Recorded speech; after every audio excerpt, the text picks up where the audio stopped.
모세는 하나님 앞에 핑계댄 것, 신체적 조건 때문에 하나님의 일을 할 수 없다라는 이 핑계를 총 살아계신 하나님 앞에 3번 핑계를 댑니다. 언제 핑계를 대냐면 4장 10절에서 핑계를 대고요, 6장 12절에서 핑계를 댑니다.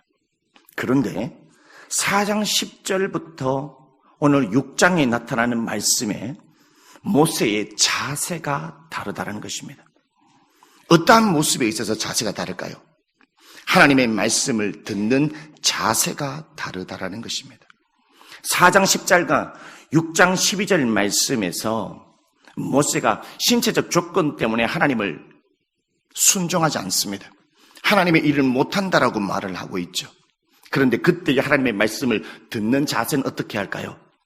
반항적인 자세로, 불만스러운 자세로, 불평한 자세로, 그러한 생각으로 하나님의 말씀을 듣는 모습을 볼 수 있습니다. 그런데 오늘 모세는 다르다라는 것입니다. 여러분, 6장 30절 이후에 7장부터 나타나는 모세의 하나님의 말씀을 듣는 자세를 잘 보십시오. 하나님의 말씀 아주 주의 깊게 하나님의 말씀을 듣는 모습이 나타나고 있다는 것입니다. 하나님의 말씀을 기울이고 또 기울이고 자세히 들어보니까 모세가 맞아, 나는 참 부족하고 나는 말을 잘하지 못하고 신체적 조건에 있어서 나의 형보다는 참 못한데 나의 이 부족한 자를 하나님이 나를 일꾼으로 쓰시겠다니 얼마나 감사합니까? 나를 이렇게 부족하고 말을 잘 못하는 나를, 이스라엘 백성들을 구원해내는 일에 하나님이 나를 부르셨으니 얼마나 감사한가. 그 감사한 마음으로 모세가 하나님의 말씀을 주의 깊게 또 듣고 하나님의 말씀을 주의 깊게 자세하게 하나님의 말씀을 들어보니까 그 말씀이 은혜가 되었다는 것입니다. 나같이 이렇게 부족한 자를 하나님의 아버지의 일꾼으로 부르시니 얼마나 감사합니까? 오늘 여러분도 하나님 앞에 감사하고 있습니까?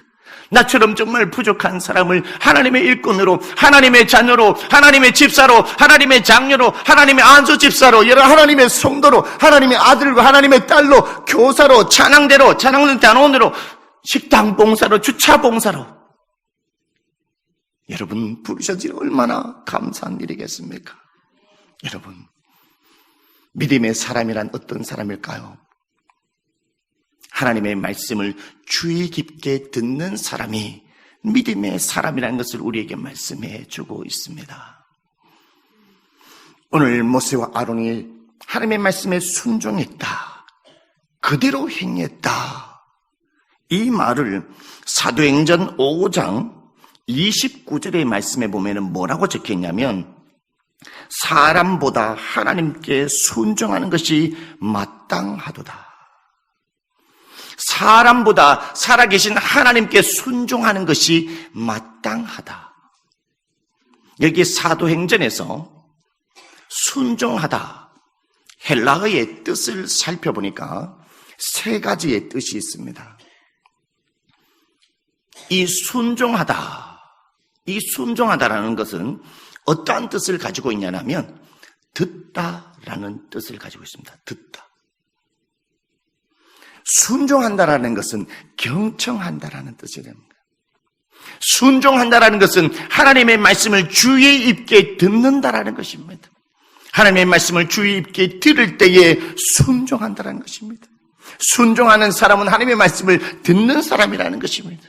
이게 믿음의 사람이라는 것이죠. 근데 더 기가 막힌 뜻이 하나 있습니다. 순종한다는 말은 듣는다라는 것이고, 듣는다라는 말의 헬라어의 또 뜻은 어떠한 뜻을 가지고 있냐? 설득하다라는 뜻을 가지고 있습니다. 설득하다. 무엇일까요? 오늘 사도행전 5장 29절의 말씀에 여기 앞에 서두에 어떤 말씀이 있냐면 베드로와 사도들이라고 말합니다. 베드로와 사도들이 우리가 사람의 말을 순종하는 것이 아니라 하나님의 말씀에 순종하는 것이 마땅하도다. 사도들은 어찌하여 그들은 목숨을 걸면서 하나님의 말씀에 순종할 수 있었을까요? 그냥 맹목적으로 순종했을까요? 그냥 할 일이 없어서 순종했을까요? 사도들은요. 무엇 때문에 그들의 목숨을 내어놓으면서까지 사도들이 하나님의 말씀에 순종했을까요? 하나님의 말씀을 들어보니까, 하나님의 말씀을 또 자세히 들어보니까, 또 들어보고 또 들어보니까 하나님의 말씀이 은혜가 되었다라는 것입니다. 하나님의 말씀이 은혜로 설득되었다라는 것입니다. 하나님의 말씀의 은혜로 설득되으니까 순종할 수밖에 없었다라는 것입니다. 하나님의 말씀에 따라갈 수밖에 없었다라는 것이죠. 하나님의 말씀에 순종한다는 것은 하나님의 은혜에 설득당했다라는 것을 의미합니다. 오늘 모세를 보십시오. 두 번의 핑계에서는 그가 하나님의 말씀에 주의 있게 기울이지 않았고 하나님의 말씀을 건성으로 들었기 때문에 그의 마음속에 은혜의 감동이 없었습니다. 그러나 세 번째 하나님의 말씀을 들었을 때에 세 번째 핑계를 대고 하나님이 말씀하신 말씀에 대해서 주의 깊게 들었다는 것입니다. 하나님, 이 말씀이 부족한 나 모세에게 하시는 말씀이군요. 다른 형 아론에게 말하는 말이 아니라, 다른 아무에게 말하는 것이 아니라 오늘 부족한 이 모세에게, 나를 부르신 모세에게 하시는 말씀이군요. 주님, 나의 능력으로는 이스라엘 백성들을 이끌어내지 못하고 나의 말의 재주로는 내가 아무것도 할 수 없습니다. 그러나 오늘 하나님께서 말씀을 듣고 보니 하나님 이 말씀으로 나를 부르신 것을 알고 부족한 나를 쓰시겠다라는 부분에 대해서 하나님 너무나 감사합니다. 하나님 은혜가 됩니다. 하나님 너무나 감사합니다. 은혜가 되고 감사하니까 뭐라고요? 하나님의 말씀에 더욱더 중시하고 하나님의 말씀의 중심으로 하나님의 말씀을 중시하면서 그 중심으로 삶을 살아가는 모세를 볼 수 있다라는 것입니다. 여러분 한 주간 삶을 살아오면서 여러분 하나님의 말씀의 중심으로 삶을 살았습니까? 아니면 나의 뜻대로 살았습니까? 나의 중심대로 살았습니까? 나의 계획대로 삶을 살아왔습니까? 오늘 모세는 하나님의 말씀을 듣고 보니 은혜를 받은 자로서 그가 어떠한 삶을 살아가게 되느냐? 여러분, 은혜를 받은 사람은 믿음의 사람입니다. 오늘 모세를 보십시오. 오늘 10절의 말씀에 하나님이 모세에게 뭐라고 얘기했습니까? 모세야, 아론아, 지팡이를 던져라. 지팡이를 던져라. 모세와 아론은 하나님의 말씀의 중심대로 내 생각대로 하는 것이 아니라 하나님의 말씀을 그 지팡이를 던지라고 했을 때에 그 말씀의 중심대로 지팡이를 던지니 지팡이가 뱀이 됐다라는 것입니다. 그리고 누가복음 5장에 어떠한 말씀이 있습니까? 예수님의 제자들이 물고기를 잡지 못했습니다. 모두 다 실망하여 지쳐가온 속에 있는 그때 낙심만 되고 한숨 소리가 나고 지쳐서 헐떡거리고 있는 제자들에게 예수님은 찾아오셨습니다. 그리고 예수님께서는 시몬의 배에 오르셨습니다. 시몬아, 깊은 데로 가서 그물을 내려라.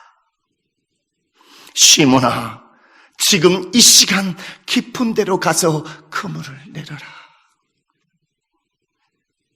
이 말을 듣고 베드로는 이해가 되지 않았습니다. 물고기를 잡는 부분에 있어서는 베드로가 예수님보다 더 뛰어납니다. 그의 직업은 어부였기 때문이죠. 누구보다도 고기를 잡는 부분에 대해서 누구보다도 잘 알고 있었던 베드로, 이해가 되지 않았습니다. 이해가 되지 않았던 베드로는 주님께 이를 얘기했죠. 주님, 우리가 밤새도록 그물을 내려 고기를 잡으려고 했지만 아무 물고기를 잡지 못했습니다. 지금은 보십시오. 만성이 아니라 빈손입니다. 주님, 물고기 단 한 마리도 잡지 못했습니다. 지금 이 물고기가 많이 나타나는 시간이 아니라는 것입니다. 지금 가면 물고기가 깊은 곳에 없다라는 것입니다. 여러분, 물고기도 로봇가 아닙니다. 자기 자유의지가 있어서 어디로 간다라는 것이죠. 헤엄쳐서 지금 물고기가 없는데, 상식적으로 없는데 주님의 물고기 잡으라고 깊은 데로 가서 그물을 던지라고 하니까 베드로가 이해가 안 됐다는 것이죠. 그러나 베드로가 이렇게 얘기합니다. 주님, 우리가 밤새 물고기를 잡으려고 노력했지만 잡은 물고기가 없지만은 주님의 말씀에 의지하여 그물을 내리겠습니다.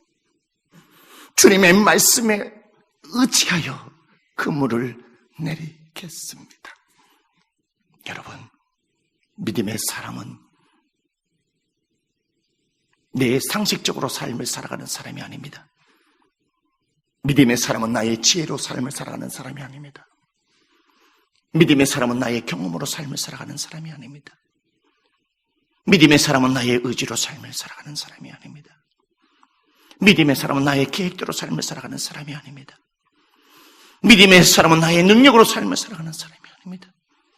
믿음의 사람은 자기의 물고기 잡는 그 분야의 최고의 박사라고 할지라도, 전 세계 단 1인자의 의사라고 할지라도, 전 세계 단 1인자의 우주과학자라 할지라도, 전 세계 최고의 교수라 할지라도, 전 세계 최고의 자동차를 잘 만든 사람이라 할지라도, 전 세계 최고의 반도체를 잘 만들 수 있는 사람이라 할지라도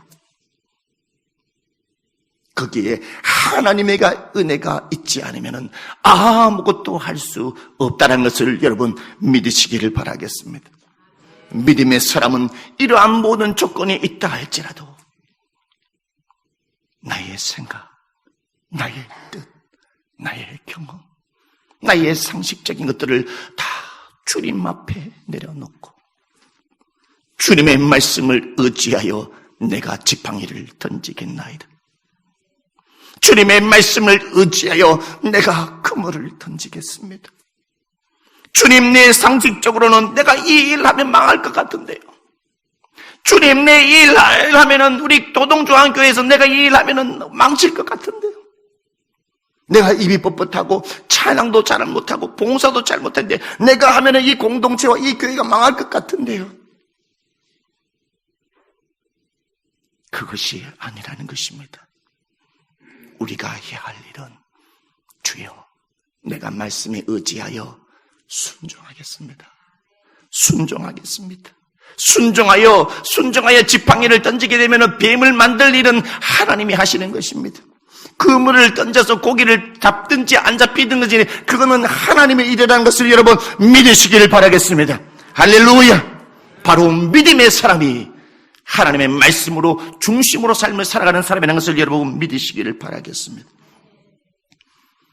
두 번째로, 믿음의 사람은 어떠한 사람이겠습니까? 오늘 두 번째로, 믿음의 사람이란 어떠한 사람인가? 오늘 하나님의 세 가지 재앙을 통해서 믿음의 사람이 어떠한 사람인가를 우리에게 말씀해 주고 있습니다. 하나님은 이집트 온 땅에 10가지 총 재앙을 내리십니다. 10가지 재앙을 내리시는데 앞에 서두에 첫 번째 재앙인 피, 두 번째 재앙인 개구리, 세 번째 재앙인 이 재앙이 있습니다. 이 세 가지 재앙과 앞으로 있을 7가지의 재앙이 좀 다르다라는 것입니다. 어떤 점이 다를까요, 여러분? 어떤 차이점이 있을까요, 여러분? 여러분, 제가 소대 얘기했던 피의 재앙, 개구리 재앙, 이의 재앙을 보게 되면 여러분 7장 20절의 말씀에 보면은 피의 재앙을 내렸을 때에 이집트 온 땅에 재앙을 내립니다. 그리고 8장 2절의 말씀에 개구리 재앙을 내릴 때도 하나님은 이집트 온 땅에 개구리 재앙을 내리십니다. 세 번째 재앙인 이 재앙도 8장 16절의 말씀에 보면 이집트 온 땅에 재앙을 내리는 것을 볼 수 있습니다. 그러면 이 부분에서 여러분 좀 의문이 가지 않습니까? 이집트에는 누가 살고 있습니까? 이집트 백성들만이 살고 있는 것이 아니라는 것입니다. 누가 살고 있어요, 여러분? 이집트에 누가 살고 있습니까? 맞습니다. 이집트 온 땅에는 이스라엘 백성들이 살아가고 있어요. 이스라엘 백성들이 함께 살아가고 있는데 이집트 백성이 온 땅에 세 가지의 재앙을 내리게 되면 어떻게 될까요? 이집트의 백성들도 힘들고 고난을 당하는데 하나님의 백성인 하나님의 백성들까지도 피의 재앙, 개구리 재앙, 이의 재앙도 동일하게 고통과 고난과 힘듦을 당한다는 것입니다. 왜? 무엇 때문일까요, 여러분? 하나님의 처음 재앙을 내릴 때부터 자기의 백성들을 좀 보호해가지고 재앙을 당하지 말게 해야 되는데, 이집트 백성들에게만 재앙을 내리게 해야 되는데 왜 굳이 세 가지의 재앙을 모두 경험하게 했을까요? 여러분 신기하지 않습니까? 여러분 신기하지 않습니까? 우리가 신앙생활을 하다 보면 때론 어려운 점을 만날 때가 있습니다. 무엇 때문일까요? 그것이 무엇 때문일까요? 우리가 온실 안에 갇혀있는 연약한 신앙인이기 때문입니다. 우리가 연약한 신앙인으로 머물고 있을 때에 하나님께서는 연약한 신앙인으로 어린아이의 신앙으로 그대로 두기를 원치 않는다라는 것입니다. 살아계신 하나님은 오늘 이스라엘 백성들을 바라봤을 때 어린아이의 신앙에 머물고 있었다는 것이죠. 어린아이의 신앙에 머물고 있었기 때문에 이 세 가지의 재앙을 함께 고통을 당하게 함으로 말미암아, 고난을 맛봄으로 말미암아, 초자연적인 기적을 보게 함으로 말미암아 이스라엘 백성들을 믿음이 없는 사람에게서 믿음의 사람으로 성장시키기 위하여 이 세 가지의 재앙을 경험하게 했다는 것을 여러분 믿으시길 바라겠습니다. 오늘 여러분이 고난을 당하는 고난이 있습니까? 오늘 여러분이 힘든 점이 있습니까? 여러분의 문제가 있습니까? 건강의 문제가 있습니까? 물질의 문제가 있습니까? 자녀의 문제가 있습니까? 사업의 문제가 있습니까? 신앙의 문제가 있습니까? 해결되지 못하는 것들이 있습니까? 무엇 때문에 그것들을 나에게 주셨을까요? 무엇 때문에 말입니까? 무엇 때문에? 우리 하나님은 참 신기한 하나님이십니다. 세상에서 잘 속이는 사람이 야곱입니다. 그래서 그 야곱의 뜻이 뭐라고요? 속이는 자. 세상에서 가장 잘 속이는 사람이 야곱이라는 것입니다. 그런데 하나님은 그 야곱을 아주 훌륭한 믿음의 사람으로 키우기 위해서 누구를 붙였어요? 누구를요? 외삼촌 라반을 붙였다는 것입니다. 왜? 무엇 때문에요? 야곱도 속인 거라면 정말 둘째가라면 서러운데 야곱보다 더 잘 속이고 꾀를 부리는 외삼촌 라반을 붙여가지고 야곱을 훈련하시는 하나님을 볼 수 있다는 것입니다. 무엇 때문에 말입니까? 나의 고난을 통해서 그 사람을 통해서 나의 신앙을 성장시키기 위해서 더 나은 사람으로 나아가기 위해서 한 사람을 붙였다는 것입니다. 오늘 여러분은 사람 때문에 힘드는 사람이 있습니까? 오늘 여러분이 그 일 때문에 힘드는 사람이 있습니까? 그 사람을 통해서 나를 성장시키시기 위해서 하나님이 보낸 사람이라는 것을 여러분 믿으시기를 바라겠습니다. 오늘 여러분이 일이 풀려지지 않는 것들이 있습니까? 그 풀려지지 않는 것들을 통해서 하나님을 더 의지하고 믿음의 사람이 되라고 여러분 그것을 하나님이 준비했다는 것을 여러분 믿으시기를 바라겠습니다. 할렐루야. 여러분 여기 보면 첫 번째 재앙이 7장에 피의 재앙이에요. 왜 첫 번째 재앙을 피의 재앙으로 내렸을까요? 여러분 한번 생각해 보신 적이 있습니까? 왜 해필이면 첫 번째 재앙을 피의 재앙을 내렸을까? 17절의 말씀에 보면 하나님께서 이렇게 얘기합니다. 나일강을 치면 그것이 피로 변할 것이다. 그리고 18절에 이렇게 말합니다. 나일강의 고기가 죽을 것이고 그 물에 악취가 나서 애굽 사람들이 그 강물 마시기를 싫어하실 것이다. 이렇게 하나님이 말씀합니다. 왜 무엇 때문에 첫 번째 재앙을 내렸느냐? 이집트의 사람들의 복의 근원을 누구라고 생각했냐면 바로 나일강의 신을 복의 근원으로 생각했다는 것입니다. 우리에게 물고기를 주신 이도 나일강의 신이시오. 우리가 이 물을 통해서 농사를 짓게 하는 신이도 나일강의 신이시오. 이 물을 통해서 농사를 짓고 삶을 살아가는 것이 바로 이 나일강이 있기 때문에 우리가 축복을 받고 건강의 삶을 살아갈 수 있다. 이렇게 생각했다는 것이죠. 축복의 그늘이 누구다? 나일강의 신이다. 이렇게 생각했다는 것입니다. 그러면 이 나일강의 신을 믿고 살아가는 이집트의 사람들, 피가 나일강이 피로 변하게 됐네. 피로 변하게 돼가지고 거기 있는 모든 물고기들이 다 죽게 되었네. 무엇을 말하는 것일까요?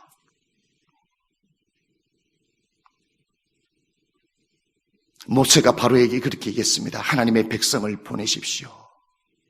여호와가 하나님의 백성을 보내어서 광야에서 하나님 앞에 예배를 드리게 말씀하셨습니다. 하나님의 백성을 보내십시오. 이렇게 얘기했습니다. 그때에 바로 왕이 이렇게 얘기하죠. 여호와가 누구냐? 우리의 이집트에는 수많은 신들이 있는데 나는 여호와라는 이름을 듣도 보도 보지 못했다. 여호와라는 이름을 듣도 보지 못했다. 도대체 여호와가 누구인가? 그러니 내가 보내지 아니할 것이다.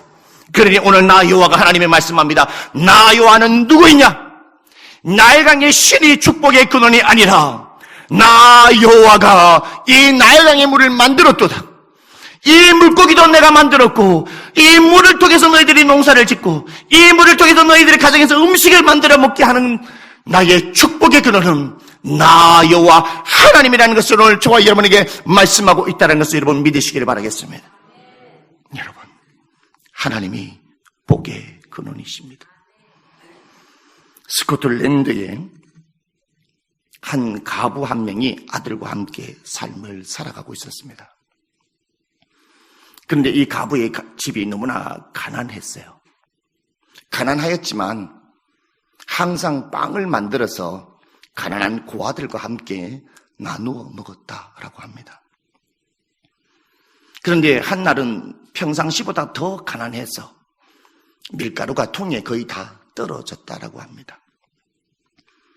아들도 울고 있고 바깥에 고아들도 울고 있었습니다.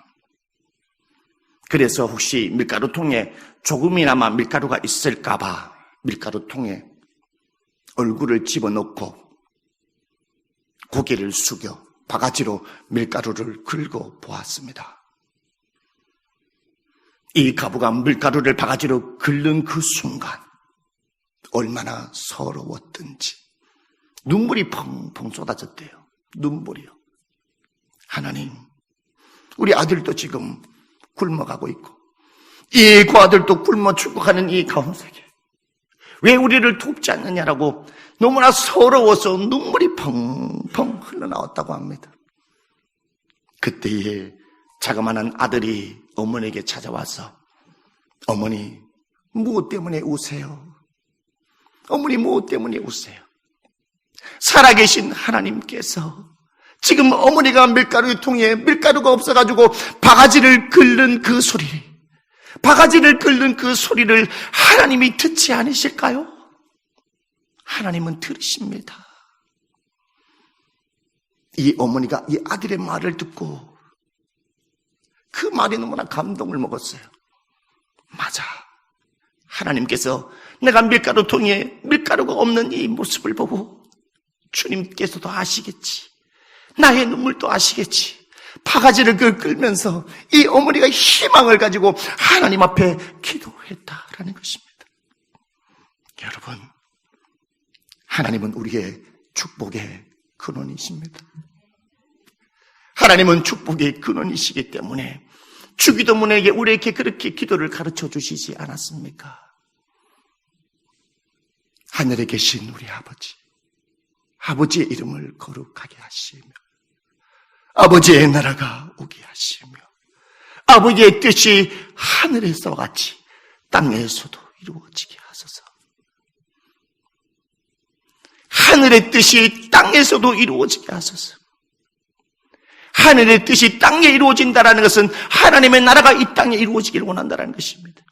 그런데 중요한 것은 하나님의 나라만 이루어지기를 원하는 것, 하나님의 복음이 전파되는 것만 원하는 것이 아닙니다. 하나님이 그 다음에 또 뭐라고 말씀하느냐? 오늘 우리에게 일용할 양식을 주시옵소서. 주님은 오늘 우리에게 주님의 복음을 전하기를 원하십니다. 하나님의 말씀을 선포하기를 원하십니다.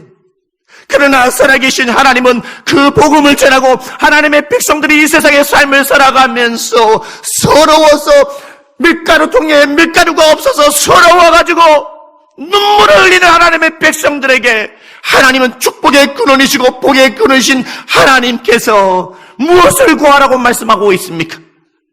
일용할 양식을 구하라는 것입니다.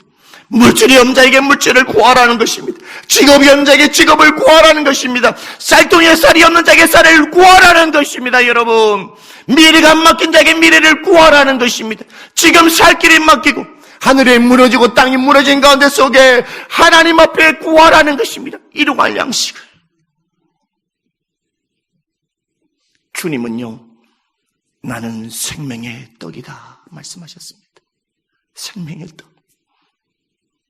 주님께서는 이 세상에 생명의 말씀을 전하시는 분이었습니다. 본인이 생명의 떡이셨습니다. 그러나 배고파하는 수많은 사람들에게 물고기 2마리 보리떡 5개로 5,000명을 먹여주셨다라는 것입니다. 여러분의 영혼의 가람과 육체의 가람과 여러분의 그 부족함을 주님께서도 다 눈물을 흘리시면서 다 아신다는 것입니다. 그렇기 때문에 오늘 저와 여러분이 이 주일날에 우리가 해야 될 것은 무엇이겠습니까? 복의 근원 되신 살아계신 하나님을 이 여인처럼, 이 어린아이처럼 어머니 지금 밀가루통에 밀가루 없는 이 바가지 끓는 소리를 하나님께서 듣지 못하실까요? 반드시 하나님은 듣는 하나님이라는 것을 여러분 믿으시기를 바라겠습니다. 하나님은 살아계신 하나님이십니다. 오늘 두 번째 재앙은 어떤 재앙입니까? 출애굽기 8장의 두 번째 재앙이 개구리 재앙이에요. 왜 하나님이 개구리 재앙을 내렸을까요? 이집트 사람들은 개구리를 신으로 섬기고 있었습니다. 어떤 신은요? 우리 가정의 번성을 가지고 아이를 낳게 하고 자녀를 낳게 하고 출산이 있게 하는 생명을 탄생시키는 출산을 돕는 그런 신으로 개구리 신을 섬겼다는 것입니다. 그런데 오늘 2절에 이렇게 말씀합니다. 8장 2절에 내가 만일 보내기를 거절하면 내가 개구리로 너의 온 땅을 치리라. 개구리를 치고 있다라는 것입니다. 개구리를 친다라는 것은 무엇을 의미할까요? 이집트의 백성들아, 너희들의 생명의 주관자는 개구리 신이라고 믿었지.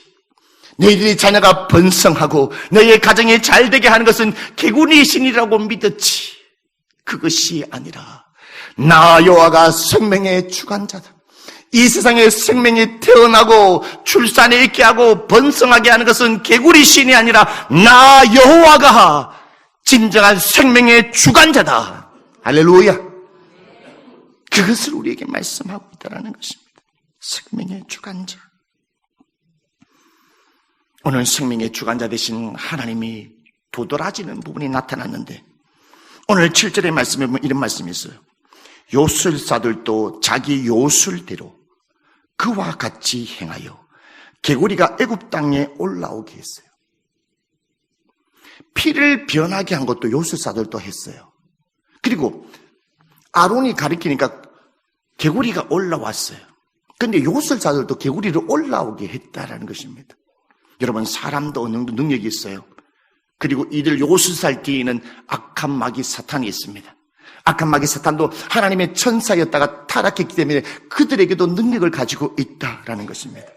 그런데 8절의 말씀을 보십시오. 기가 막힙니다. 바로가 모세와 아론을 불러 이르되 여호와께 구하여 나와 내 백성에게 개구리를 떠나게 하라. 내가 이 백성을 보내리라. 뭐라고요?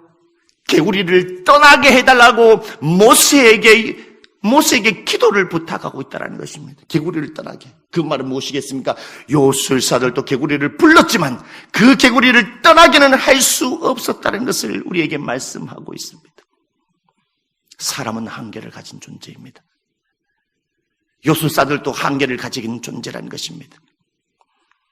그러나 나 여호와는 개구리를 물러가게 할 수 있는 한계가 없으신 하나님이다라는 것을 오늘 이스라엘 백성들과 이집트 백성들 전체에게 보여주신다는 것을 여러분 믿으시길 바라겠습니다.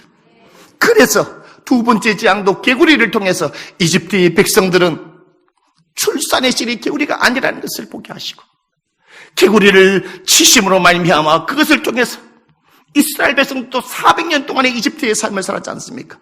이집트의 400년 동안 삶을 살았기 때문에 그들의 문화, 그들의 우상에 너무나 물들어 있었다는 것입니다. 그리고 이스라엘 백성들도 하나님도 섬겼고 개구리 신도 섬겼다는 것입니다. 그래서 하나님께서는 세 가지 재앙까지 함께 고난을 당하게 하셨다는 것을 여러분 믿으시길 바라겠습니다. 여러분, 마빌로그 목사님의 칼럼에 보면 이런 말이 있어요. 마빌로그 목사님의 칼럼에 왜 인간을 잠을 자는 존재로 이 세상에 만들었을까? 왜 잠자는 존재로 이 세상에 인간을 만드셨을까? 사람은 일평생 삶을 살아가면서 3분의 1을 잠을 잔다라고 합니다. 잠을요. 이게 무엇 때문일까? 하나님이 무엇 때문에 저와 여러분을 잠을 자게 하셨을까? 그 이유가 무엇인지 아십니까? 그것은 바로 하나님께서는 인간을 한계를 가진 존재를 알게 하기 위해서, 아, 내가 다 할 수 없구나. 내가 다 할 수 없구나. 하나님이 왜 두 번째로 우리 인간을 잠자는 존재로 지으셨느냐? 하나님은 한계가 없으신 하나님이라는 것을 깨닫게 하기 위해서 그렇게 하셨다는 것을 여러분 믿으시기를 바라겠습니다. 오늘 세 번째 재앙, 티끌이 나타납니다. 티끌로 하나님 앞에서 이것을 재앙을 내리시는데요. 이 티끌을 이로 만드셨다는 것입니다. 이 티끌은요, 어떠한 티끌이냐? 하나님께서 창세기의 말씀에 보면 이 티끌로 인간을 만드셨어요. 티끌을. 이 티끌을 가지고 인간을 만드셨는데 동일하게 인간을 만들었던 이 티끌을 가지고 동일하게 뭘 만들었다고요? 이를 만드셨다라는 것입니다. 나 살아계신 하나님은 인간을 만들었던 이 흙으로 이를 만들 수 있는 전능한 하나님이라는 것을 오늘 저와 여러분에게 말씀하고 있다는 것입니다. 이집트 사람들은 무엇을 섬기고 있었냐면은 땅의 신을 섬기고 있었어요. 땅을 통해서 농사를 지을 수 있고, 땅을 통해서 물을 얻고, 땅을 통해서 많은 것을 얻을 수 있는 땅의 신을 섬기고 있었다라는 것입니다. 그런데 살아계신 하나님은 그들의 땅의 신을 그 티끌을 통해서 이를 만들어 그들을 괴롭혔다라는 것은, 너희들이 밟고 있고 농사를 짓고 삶을 살아가게 하는 것은 너희들이 있는 그 티끌과 흙이 진정한 신이 아니라 이 땅을 만드신 나 여호와가 참된 신이라는 것을 저와 여러분에게, 이집트의 백성들에게, 이스라엘 백성들에게 말씀하고 있다는 것을 여러분 믿으시기를 바라겠습니다. 그러므로 여러분 19절 말씀을 보십시오. 요술사가 바로에게 말하되 이는 하나님의 권능입니다. 개구리 재앙까지는 요술사들이 따라했지만 티끌 재앙부터는 요술사들이 절대로 따라하지 못한다는 것을 알고 있었습니다. 이것은 하나님의 권능입니다. 하나님의 손으로 한 것입니다. 두 손 두 발 다 들고 요술사들이 모든 것을 포기하고 하나님이라고 인정하는 모습을 볼 수 있다는 것입니다. 여러분, 믿음의 사람은 어떠한 사람일까요? 믿음의 사람이라는 것은 복의 근원 되시는 하나님을 향하여서, 하나님, 나는 아무것도 할 수 없습니다. 두 손 들고 살아계신 하나님, 나는 내 힘으로 내 능력으로 아무것도 할 수 없으니 주여 주님 아버지 하나님 도와 주시옵소서. 오늘 요술자들처럼 모든 것을 포기하고 살아계신 하나님을 의지할 때에 우리는 승리하며 삶을 살아갈 줄 믿습니다. 이제 말씀을 맺도록 하겠습니다. 여러분, 하나님은 우리가 믿음의 사람이 되기를 원한다는 것입니다. 믿음의 사람이 되는 것은 나의 생각을 의지하는 것이 아니라 하나님의 말씀에 주의하고 순종하고 하나님의 은혜에 사로잡힌 사람이 바로 믿음의 사람이라는 것입니다. 두 번째로 믿음의 사람이라는 것은 나의 말로, 나의 계획대로 나 중심으로 삶을 살아가는 사람이 아니라 하나님의 말씀의 중심대로 삶을 살아가는 사람이라는 것을 여러분 믿으시기를 바라겠습니다. 세 번째로 믿음의 사람이란 어떠한 사람이겠습니까? 복의 근원 되신 하나님, 나를 만드신 살아계신 하나님 앞에 내가 두 손 두 발 들고 요술사들처럼 모든 것을 포기하고, 하나님은 내게 오늘 은혜를 달라고 두 손 두 발 들고 나를 포기하고 살아계신 하나님을 의지할 때에 우리가 바로 믿음의 사람이 될 수 있다는 것을 여러분 믿으시기를 바라겠습니다. 기도